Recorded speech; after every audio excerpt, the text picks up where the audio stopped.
ನಮಸ್ತೆ ಎಜಿ ನ್ಯೂಸ್ಗೆ ಸ್ವಾಗತ. ಭಾರತೀಯ ಜನತಾ ಪಾರ್ಟಿ ರೈತ ಮೋರ್ಚಾ ವತಿಯಿಂದ ಬೆಳಗಾವಿ ನಗರದ ರಾಣಿ ಚೆನ್ನಮ್ಮ ಸರ್ಕಲ್ನಿಂದ ಪ್ರತಿಭಟನೆ ಮುಖಾಂತರ ಜಿಲ್ಲಾಧಿಕಾರಿ ಕಚೇರಿಗೆ ತೆರಳಿ ಮನವಿ ನೀಡಲಾಗಿದೆ. ಕರ್ನಾಟಕ ರಾಜ್ಯ ಸರ್ಕಾರದಿಂದ ರಚನೆ ಆಗಿರುವ ರೈತ ಉತ್ಪಾದಕರ ಸಂಸ್ಥೆಗಳಿಗೆ ಬಾಕಿ ಹಣ ಬಿಡುಗಡೆ ಮಾಡುವ ಬಗ್ಗೆ ಭಾರತದಲ್ಲಿ ಮೊದಲ ಬಾರಿಗೆ ಭಾರತದ ಪ್ರಧಾನಮಂತ್ರಿಗಳು ಆದ ಶ್ರೀಯುತ ನರೇಂದ್ರ ಮೋದಿ ಅವರ ಮಾರ್ಗದರ್ಶನದಲ್ಲಿ 2015ರಲ್ಲಿ ದೇಶದ ರೈತರಿಗಾಗಿ ಕಲ್ಪನೆಗೊಂಡ ಪ್ರತಿಷ್ಠಿತ ಯೋಜನೆ ರೈತ ಉತ್ಪಾದಕರ ಸಂಸ್ಥೆಗಳನ್ನು ಉತ್ತೇಜನ ನೀಡಲಾಗಿದೆ. ರೈತರಿಂದ ರೈತರಿಗಾಗಿ ರೈತರಿಗೋಸ್ಕರ ರಚನೆಗೊಂಡ ರೈತ ಉತ್ಪಾದಕ ಸಂಸ್ಥೆಗಳು ಕಂಪನಿ ಕಾಯ್ 1956 ಅಡಿ ಪರಿಚ್ಛೇದ 2013ರಲ್ಲಿ ತಿದ್ದುಪಡಿಯಾದ ಕಂಪನಿ ಕಾಯ್ದೆ ಅಡಿಯಲ್ಲಿ ಕಾರ್ಪೊರೇಟ್ ಸಚಿವಾಲಯ ಭಾರತ ಸರ್ಕಾರದಲ್ಲಿ ನೋಂದಾಯಿಸಲಾಗುತ್ತೆ. ರೈತರನ್ನ ಒಟ್ಟಾಗಿಸಲು ರೈತ ಉತ್ಪಾದಕರ ಸಂಸ್ಥೆಗಳು ಅತ್ಯಂತ ಪರಿಣಾಮಕಾರಿ ಸಾಂಸ್ಥಿಕ ಸಂಸ್ಥೆಗಳಾಗಿದೆ.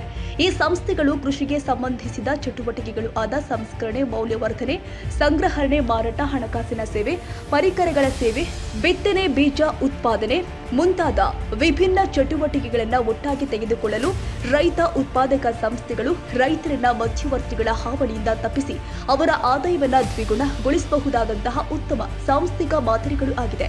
ತಾಂತ್ರಿಕ ಮಾಹಿತಿ ಹಾಗೂ ಆಧುನಿಕ ತಾಂತ್ರಿಕತೆಯನ್ನು ಅಳವಡಿಸಿಕೊಳ್ಳಲು ಮಾರ್ಗದರ್ಶನ ಅವಶ್ಯಕವಿರುವ ಪರಿಕರವನ್ನು ಸರಿಯಾದ ವೇಳೆಗೆ ಸ್ಪರ್ಧಾತ್ಮಕ ಬೆಲೆಯಲ್ಲಿ ಸರಬರಾಜು ಉತ್ಪನ್ನವನ್ನ ಕ್ರೋಢೀಕರಿಸಿ ಮೌಲ್ಯವರ್ಧನೆ ಮಾಡಿ ಮಧ್ಯವರ್ತಿಗಳನ್ನು ತಪ್ಪಿಸಿ ಲಾಭದಾಯಕ ಬೆಲೆಗೆ ನೇರ ಮಾರಾಟ, ಕಂಪನಿಯೊಂದಿಗೆ ವ್ಯವಹರಿಸಿದ ಮೊತ್ತಕ್ಕೆ ಅನುಗುಣವಾಗಿ ವಾರ್ಷಿಕ ಸಭೆಯಲ್ಲಿ ತೀರ್ಮಾನ ಮಾಡಿದಂತೆ ಷೇರುದಾರರಿಗೆ ಸದಸ್ಯರಿಗೆ ಪ್ರೋತ್ಸಾಹಕ ಮತ್ತು ಸಾಮಾನ್ಯ ಲಾಭಾಂಶದ ಹಂಚಿಕೆ, ವಿವಿಧ ಇಲಾಖೆಯಲ್ಲಿ ಲಭ್ಯವಿರುವ ಸೌಲಭ್ಯವನ್ನು ರೈತ ಉತ್ಪಾದಕರ ಕಂಪನಿಯ ಮುಖಾಂತರ ಪಡೆಯಲು ಹೆಚ್ಚಿನ ಅವಕಾಶ, ಸಕಾಲದಲ್ಲಿ ಅದರಲ್ಲೂ ಮುಖ್ಯವಾಗಿ ಸಣ್ಣ ಮತ್ತು ಅತಿಸಣ್ಣ ರೈತರಿಗೆ ಅಗತ್ಯ ಕೃಷಿ ಉಪಕರಣಗಳ ಸೇವೆ, ವಿವಿಧ ಅಭಿವೃದ್ಧಿ ಇಲಾಖೆಯಲ್ಲಿ ರೈತ ಉತ್ಪಾದಕರ ಸಂಸ್ಥೆಗಳಿಗೆಂದೇ ಲಭ್ಯವಿರುವ ಆರ್ಥಿಕ ನೆರವನ್ನ ಪಡೆದು ಮೂಲಭೂತ ಸೌಕರ್ಯವನ್ನು ರಚಿಸಿ ಅವುಗಳ ಸೇವೆಗಳನ್ನು ಸದಸ್ಯ ರೈತರಿಗೆ ಒದಗಿಸುವ ಉದ್ದೇಶವಾಗಿರುತ್ತೆ.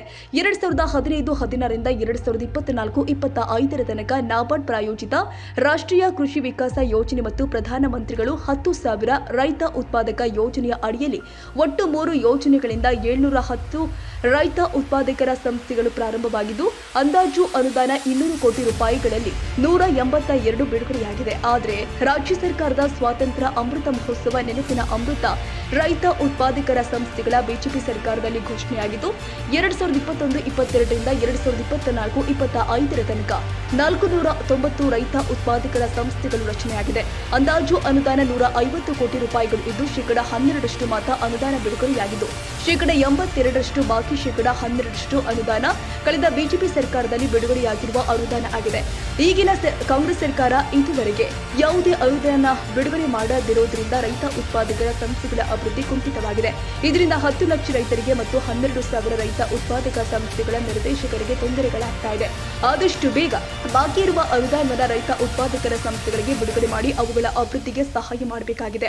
ಅನುದಾನವನ್ನು ಶೀಘ್ರದಲ್ಲಿ ಬಿಡುಗಡೆ ಮಾಡದಿದ್ದರೆ ರೈತ ವಿರೋಧಿ ಕಾಂಗ್ರೆಸ್ ಸರ್ಕಾರದ ನೀತಿಯ ಬಗ್ಗೆ ರಾಜ್ಯದಾದ್ಯಂತ ಹೋರಾಟವನ್ನು ರೂಪಿಸಲಾಗಿದೆ. ಸರ್ಕಾರ ಕ್ರಮ ಸರಿಯಾಗಿ ತಗೋತಿದ್ರ, ಏನು ಮಾಡಬೇಕಾದ ಎಲ್ಲ ಕೆಲಸಗಳು ಮಾಡ್ತಿದ್ರ ಈ ಅಂಜಲಿ ಘಟನೆ ನಡುಲಾಗ್ತಿತ್ತು. ಮತ್ತು ವಿಶೇಷವಾಗಿ ಅಂಜಲಿ ಅಂಬೇಗರ್ ಮೊದಲೇ ನನಗೆ ಸುರಕ್ಷೆ ಕೊಡ್ರಿ ಅಂತ ಕೇಳಿದಾಗೂ ಇವರು ಭಾಳ ನಿಗ್ಲಿಜೆನ್ಸಿ ನೇಚರ ತೋರಿಸಿ ಜನರ ಬಗ್ಗೆ ಮಹಿಳೆಯರ ಬಗ್ಗೆ ಇರುವಂಥ ಒಂದು ಕಾಳಜಿ ಏನು ಸರ್ಕಾರಕ್ಕೆ ಬೇಕು ಅದ ನಮ್ಮ ಕಡೆಗೆ ಇಲ್ಲ ಅಂತ ತೋರಿಸ್ಕೊಡುವಂಥ ಕೆಲಸ ಸಿದ್ದರಾಮಯ್ಯ ಸರ್ಕಾರ ಮಾಡ್ತಾ ಇದೆ. ಇವರು DK ಶಿವಕುಮಾರ್ ಅವರ ಸಿದ್ದರಾಮಯ್ಯ ಅವರು ಇಬ್ಬರು ಇರುವಂಥ ಕುರ್ಚಿ ಬಗ್ಗೆ ಏನೋ ಒಂದು ಜಗಳಿದೆ, ಅದರದ ಪರಿಣಾಮ ಆಡಳಿತ ಮೇಲೆ ತೋರಿಸ್ಕೊಡುವಂಥ ಕೆಲಸ ಮಾಡ್ತಾ ಇದ್ದಾರೆ. ಗ್ಯಾರಂಟಿನೂ ಸರಿಯಾಗಿ ಕೊಡ್ತಾ ಇಲ್ಲ ಮತ್ತು ಗ್ಯಾರಂಟಿ ಹೆಸರ ಮೇಲೆ ಅಧಿಕಾರದಲ್ಲಿ ಬಂದ ಲಾ ಆ್ಯಂಡ್ ಆರ್ಡರ್ ಸಿಚುವೇಶನ್ ಕರ್ನಾಟಕದಲ್ಲಿ ಕೆಟ್ಟು ಹೋಗಿತ್ತು. ಭಾರತೀಯ ಜನತಾ ಪಾರ್ಟಿ ಇದಕ್ಕೆ ವಿರೋಧ ಮಾಡ್ತಾ ಇದ್ದೀವಿ ಮತ್ತು ನಮ್ಮ ಮಹಿಳೆಯರಿಗೆ ರಕ್ಷಣೆ ಕೊಡಬೇಕು, ಸ್ಕೂಲ್ ಕಾಲೇಜ್ಗೆ ಹೋಗುವಂಥ ಹೆಣ್ಣು ಮಕ್ಕಳಿಗೆ ರಕ್ಷಣೆ ಕೊಡಬೇಕು, ಕರ್ನಾಟಕದಲ್ಲಿ ಮಹಿಳೆಯರಿಗೆ ಆಗುವಂಥ ಅನ್ಯಾಯಗೆ ಪರಿಹಾರ ಕೊಡುವಂಥ ಕೆಲಸ ಈ ಸರ್ಕಾರ ಮಾಡಬೇಕು. ಇಲ್ಲರ ಇವ್ರಿಗೆ ಸರ್ಕಾರದಲ್ಲಿ ಇರ್ಲಿಕ್ಕೆ ಅಧಿಕಾರ ಇಲ್ಲ. ಲೋಕಸಭಾ ಚುನಾವಣೆಯಲ್ಲಿ ಇವ್ರ ಫಲಿತಾಂಶ ಬಂದ ಮೇಲೆ ಇವ್ರ ಪರಿಸ್ಥಿತಿ ಇವ್ರಿಗೆ ಗೊತ್ತಾಗ್ತೈತಿ. ಸರ್ಕಾರ ಇರೋದು ಇಲ್ಲ, ಆದ್ರೆ ಅಲ್ಲಿವರೆಗೆ ನಡೆಯುವಂಥ ಘಟನೆಗಳು ನಮ್ಮ ಎಷ್ಟೋ ನಾವು ಅಕ್ಕ ತಂಗಿಯರು ಕಳ್ಕೊತಾ ಇದ್ದೀವಿ. ಮಹಿಳೆಯರ ಮೇಲೆ ಅನ್ಯಾಯ ಆಗ್ತಾ ಇದೆ, ಅತ್ಯಾಚಾರ ಆಗ್ತಾ ಇದೆ, ಆದ್ರೆ ಇವ್ರ ಮೇಲೆ ಯಾವುದೂ ಪರಿಣಾಮ ಆಗ್ತಾ ಇಲ್ಲ. ಇವ್ರಿಗೆ ಬರೇ ಅಧಿಕಾರದಿಂದ ಬರುವಂಥ ಲಾಭ ಇದು ಬಿಟ್ಟರೆ ಬಹುಶಃ ಕರ್ನಾಟಕದಲ್ಲಿ ಇರುವಂಥ ಸಿದ್ದರಾಮಯ್ಯ ಸರ್ಕಾರ ಹೆಸರು ಸಿದ್ದರಾಮಯ್ಯ ಸರ್ಕಾರ ಆದ್ರೆ ಡಿ ಕೆ ಶಿವಕುಮಾರ್ ಜಾಸ್ತಿ ಆಕ್ಷನ್ ಮೋಡ್ದಲ್ಲಿ ಇರ್ತಾರೆ.